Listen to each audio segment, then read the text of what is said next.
Hey guys, coldbrew here. Welcome back to another Watcher of Realms video. Today, this is a special one since the Gear Dungeon has officially launched on the global servers, and I went ahead and cleared it for you guys. I'll give you guys my thoughts behind it, what heroes are good for this one in order to progress through, because, well, you're not gonna be able, well, the majority of you guys will not be able to go and clear stage 6 on day 1. It is very unlikely. The gear required is very high, but I mean, it's a new challenge, right? So we gotta go and try and beat that challenge and see how we can fit our heroes into this new challenge that the developers in Montoon have in store for us. So before we get started with the actual showcase, I just want to say, guys, that this is a big video relay series that Montoon has organized for other creators as well. And following up after my video, it's gonna be Ronaldo Plays. He's gonna be following up with a video of his own in a theme of his choosing, so you better check him out. I'll have a link for his channel down in the description and comments of my video,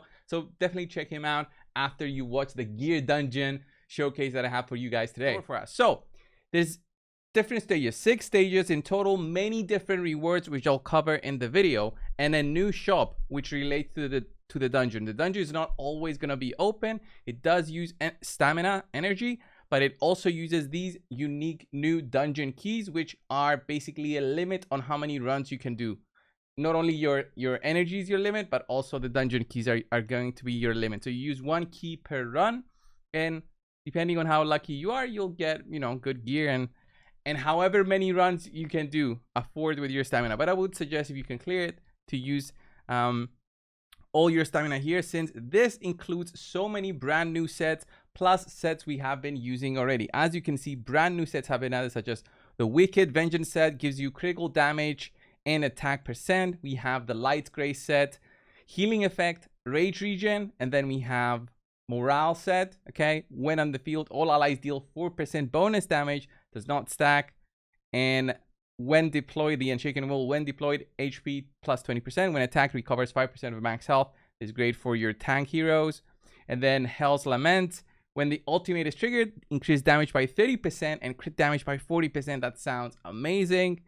And then finally, for the new sets, we have damage reduction plus 15% for Tempered Will. Tempered Will set, for each enemy blocked, increases defense by 5%, stacking up to 4 times. So 20% defense extra on that, plus all the old sets we got used to so far. What is the additional thing that's special here? Well, we can also earn dungeon crystals for this one. As we do our runs, we also earn this brand new unique Sanguine Fabric and Smoldering Scale. These are going to be used to actually forge the new gear sets if we want to. So it's not only about getting, you know, lucky and getting those sets, but also if you farm enough, you can eventually start forging those new sets to aid you wherever you want in the game, in the new challenges that we'll have in the future. In addition to that, there's a chance for unidentified fine weapons to be received. Okay, this will be a variant gear with a special effect. This is not pretty clear, but I actually managed to farm one of those, and I'll show you, plus something extra on top of that. In addition to that, there's unidentified weapons. This is not from the set, but it is variant gear with a special effect. And then we also have the chance to get the normal ancient mythic gear and mythic gear, which is not ancient. And then finally, the unidentified but bangles, amulets, and banner. So this will be a very interesting dungeon to explore, and seeing all these new setups will be amazing from the community, and of course the more free-to-play setups. But for now, I'm using every single bit of the heroes that I have. My account has been progressing through for more than half a year now, so I have good gear farm plus good heroes available on the account. That's why I've managed to push all the way to stage 6. That's why I said you will not be able to push all the way to stage 6. Even with Power of Dominance, it's difficult to replicate my initial result of beating the dungeon. It's crazy on how difficult it is, but I like the challenges. From stage 1, you'll see that there's no special mechanics for this stage. You start in with some tank heroes, and you'll see that it's like any other dungeon, right? And you still have the ability to farm some good sets. But as you go up from stage 3 onwards is where things get a little bit more difficult, but are worth the trouble, because the drops and every other bid, which you will get on stage 6, is also available on stage 3, but on lower quantities, but the same stamina cost. Okay, have that in mind. As we go up from stage 3 to 4, 5, and 6, there's different mechanics that change, such as physical damage immunity now exists in the dungeon. Then we go stage 4, control immunity, you cannot freeze them, and has enhanced recuperation, so they receive healing, so you need some sort of anti-healing. And all of this together adds into the strategy in your mind, at least, before you even get started. So for example, a very good example is Boreas, who cannot control enemies anymore. He cannot apply his anti-healing, and he's not going to be great for this specific gear dungeon. Then as we move forward, there's invisibility on some of the enemies that you'll be fighting during the run, but the control immunity and the enhanced recuperation already exists on this one. So as you go down, enemies become stronger and stronger and stronger, and the recommended battle power will be 722,000. Let's say you start farming and you get all the good stuff. You'll be able to have access to this brand new store, which you will be using, and I will recommend you going in and farming it so you can actually purchase.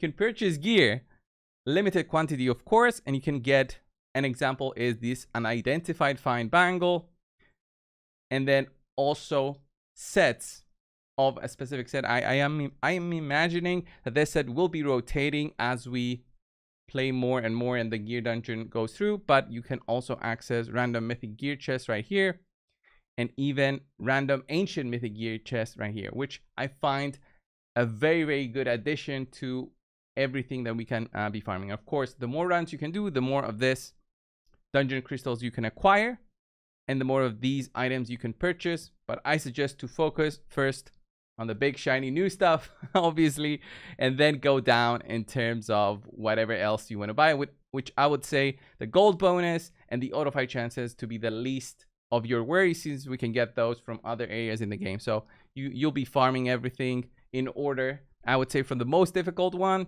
all the way to the least difficult, if you have the time and the resources. Okay, so I did 6 runs today, so I'm down 6 keys. I haven't farmed it more, but I wanted to show you guys the run now and the team and the heroes that I used. I did use, I would say, an MVP that I enjoy here in all the dungeons. I've showcased Laurel. I find that she is more than just an epic hero. She gives more to the team because of her ability to get their ultimates up quicker. It's very important when you have a strategy in mind to use Laurel plus other heroes that might get your ultimates quicker. I'll give an example of Cyrene. She doesn't give you the ultimate quicker, but she gives you more cost available to your team quicker, and that allows you to bring in your heroes quicker than you would usually get your ultimates out. But for this one, I used Laurel. And then I used some good lords, such as Cyrus. I understand not many of you guys will have Cyrus available. He has a tremendous lord skill available for our mage Kamet, and that is not only reducing the cost of our skills by 25%, but also when an allied defeater retreats, increase the damage of other faction members by 25% for 8 seconds. This is very good, and he also has the ability to put in some skeleton warriors on the ground, which help in terms of tanking stuff and beating the dungeon. MVP also, I would say, is Elowen. Elowen is also very good for the rage regeneration. I would say many players out there will have it. And if you're planning to beat stage 6, I would say that she is very much so needed because of her rage regen. Every 3 seconds, 3%. It's kind of needed. The 10 out of 10 in every single area of the game.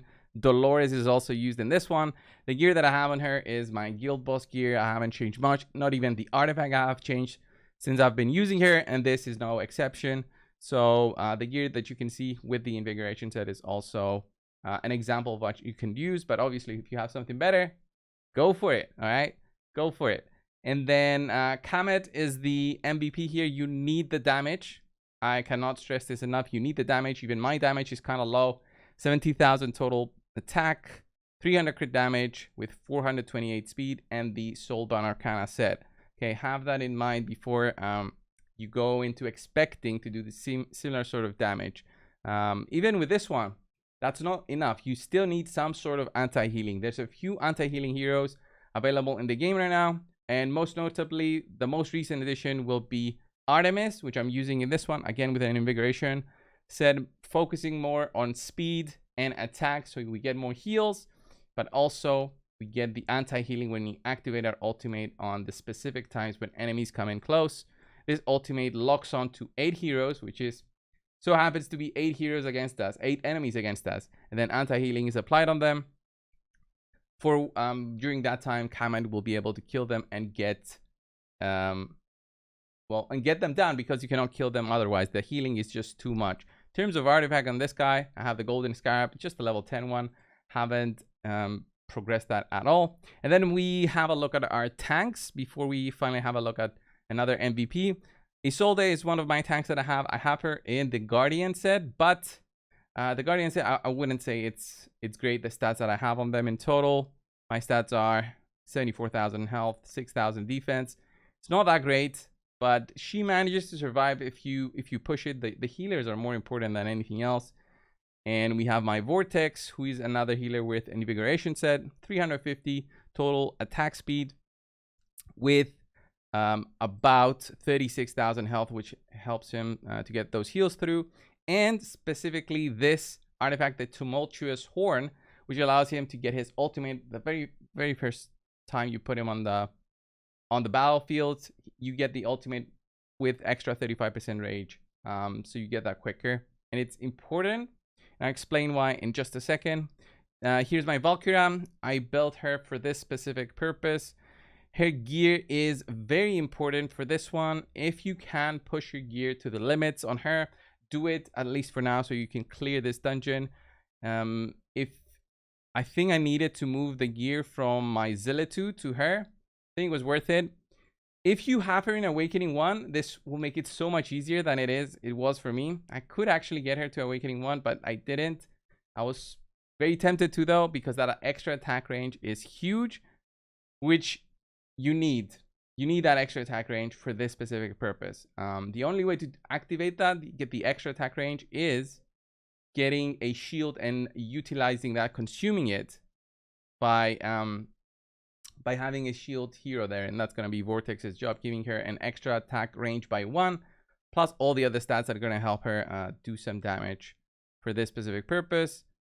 Then we have our good old Olag, which everybody has. Again, with the Guardian set, we're looking at 90,000 health, 6,000 defense. You need him, again, to be tanky, with, of course, the Bastion Ring. That you have to use this on all your tanks.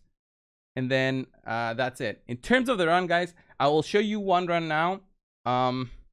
Actually, let's disable Power of Dominance, but I have no guarantees that I will beat it. Let's disable it just to show you guys on how difficult this can be on stage 6. And we'll go in there and hope for the best.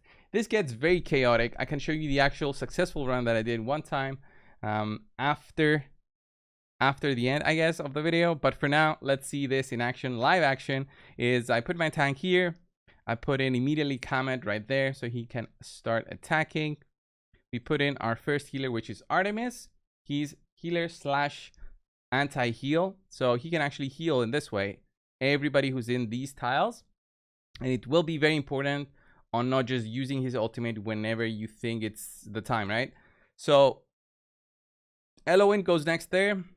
And then once we can, we place in our next tank, which is going to be Isolde for this specific purpose. So we are getting attacked a lot. I utilized 1x speed a lot during my showcase. So let's start popping our ultimates. We even pop our boy Olag's ultimate because that increases block by 1. And that helps Isolde survive, basically, because she is the squishiest, I would say, out of all the tanks that I have. So we are looking good for now. We are attacking them. I know it's a 1x speed, guys, but I need to do it like this. It's going to be a very close one if I manage to clear it again. And the first time I cleared it, it wasn't even close. It was barely cleared it. So, okay, we put in our Valkyria on the top. Put in Dolores over there just to give her a little bit of extra power. And now this is the crucial part. You will get hit by the Crimson attack that the boss does. This will remove your shield. You will be hit. Crimson Moon, there it is. But I would say use your ultimate immediately with Vortex and then pop Valkyria so she can actually start hitting these guys on the far end. Without it, her attack range will not be enough unless you have her awaken to Awakening 1. So let's go back down on the map and see what is happening. We are okay. Olag is doing his job. Let's pop Dolores as well. We're popping Kamet's ultimate now, and then our anti-heal. Anti-heal has to go at the same time with Kamet, or else you'll not be successful. And if you don't have the damage, you'll know because you won't be able to kill these guys when the duration of the anti-heal is up. So up on the top, we had enough damage to kill them. And then this will be very close. So as you can see there, my Isolde will now get targeted, but it doesn't really matter. You don't care about that. You care about removing her immediately, placing Laurel down there so she gives some ultimate on our very important hero up at the top, Valkyria, who needs to have her range extended. All right, have that in mind. We pop it immediately, consumed it. There we go. We consumed it, and then we pop Dolores as well at the same time. So now we're killing these four. These four will completely destroy Valkyria if they get close to her. That's why you gotta be killing them from far, far, far away. And you need magic damage for this dungeon. It's not like you can use any specific ranged fighter. You have to use magic fighters, and Zilitu will, as an example, will not be enough for this one. So next wave is coming through. Crimson Moon will be attacking us, which is the big AoE that the boss does. And we are able now to start popping our ultimates. Pop everything at the same time pretty much. And then here on the top, we're hoping Valkyria can be activated. At the same time, pop Vortex, Valkyria, Dolores. And now for this specific part, we gotta draw back our Cyrus, drop in Laurel. Throw her, she gives the rage, right? Even though we use our ultimate, she still gives the rage. We drop in Isolde. And now this is the tricky part. This can be very close actually in beating this. But let's see what we can handle. The bottom part, hopefully we can. Dolores has her ultimate over there. Oof, we got attacked there. You see, I got one-shotted there on Isolde. It's just something that happens. So this would be a good example of maybe having something tankier, but also maybe having your ultimate on Olag to get through this. All right, guys, this is part of the successful run that I did earlier. So again, no power of dominance for this part, but I'm carrying on. It's 40 enemies beaten out of 60, and it's basically the same thing. You can see here, I have my Olag ready to go on the front line, and just being a little bit tankier this time, I think, is what made the difference, and we survived. So we heal a little bit over there using Elowen's extra passive. We heal Isolde there, we use her ultimate, and then she manages to survive that part, basically, where we didn't do on the earlier part of the video. So right now we just kill these enemies on the front, on the top side. With Valkyria, we're just trying to kill those before they get to us. But I did a mistake there, and as you can see, I didn't pop the Vortex ultimate before, and my Valkyria's range wasn't enough to kill the far end 2 enemies.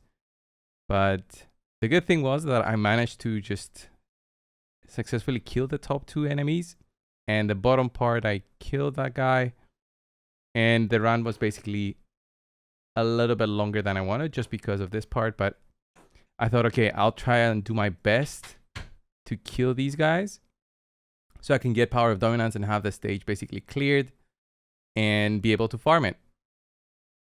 So right now I'm just gonna clear the bottom part using Kamet's ultimate and the anti-heal while trying to keep Valkyria alive. I think she won't even manage to stay alive. She just cannot tank those enemies at all, even with like a dedicated healer and Dolores, which heals a little bit. But at least I had my tank there who could tank that guy. And I'm trying to kill the bottom part still. The healing is just too much. If you don't have anti-heal, there's no chance. There's no chance. Unless maybe with a way to execute the enemies. Maybe that can be instead of anti-heal. So I just withdraw everybody.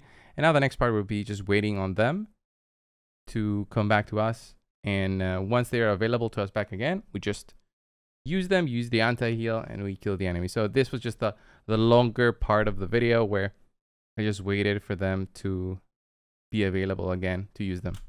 And once I had them again, I just pop them down, put down the anti-heal, and once I had the ultimate ready, I just synced everything. So I would use all the ultimates at the same time. And that was just basically it for the run. I pop all the ultimates, pop Valkyrie even for a little bit of extra damage. And that was the successful run. Stage 6 complete of the brand new gear dungeon.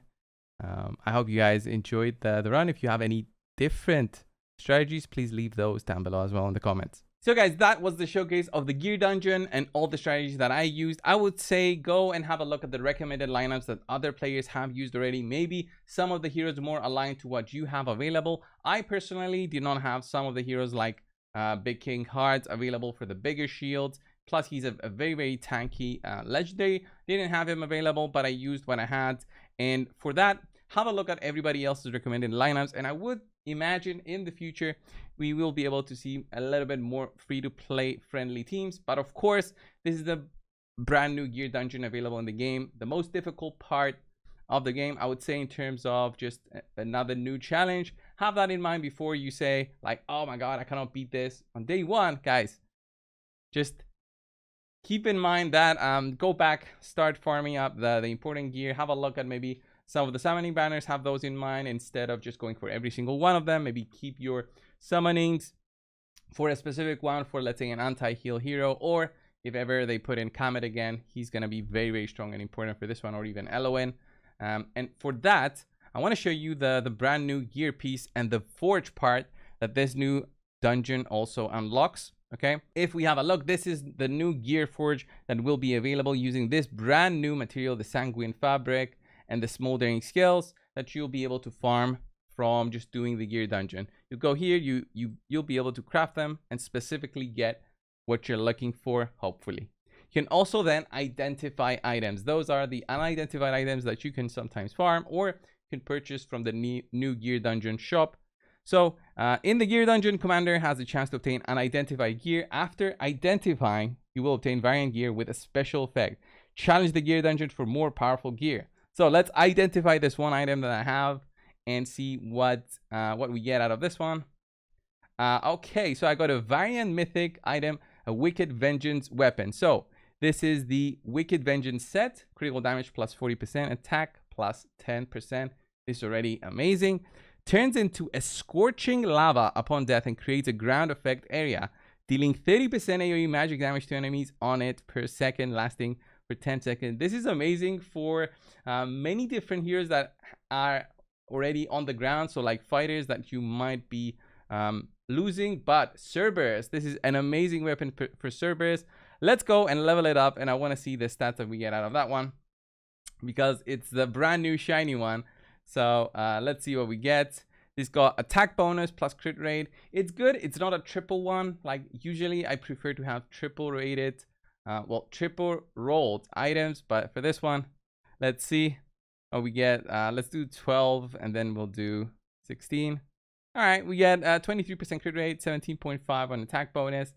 Not the best, but for now, I would say this is okay. Let's put it on 16 and call it a day for this one. This is the first brand new set.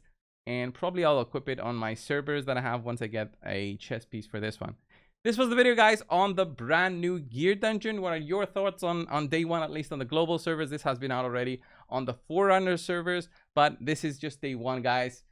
Remember, we're going to be farming a lot more and just making our accounts stronger with this one. So guys, again, I just want to say that Ronaldo Plays will be following up with another video for the video relay themed challenge that Montoon has organized, so definitely check out his channel as well. He's tagged in this video and also in the description and comments of my video. So yeah, check him out and have a look at what he has in store for you guys. So if you did enjoy this video and you want to see more showcases like this one, leave a comment down below, subscribe, And I'll see you all guys in the next video. See ya.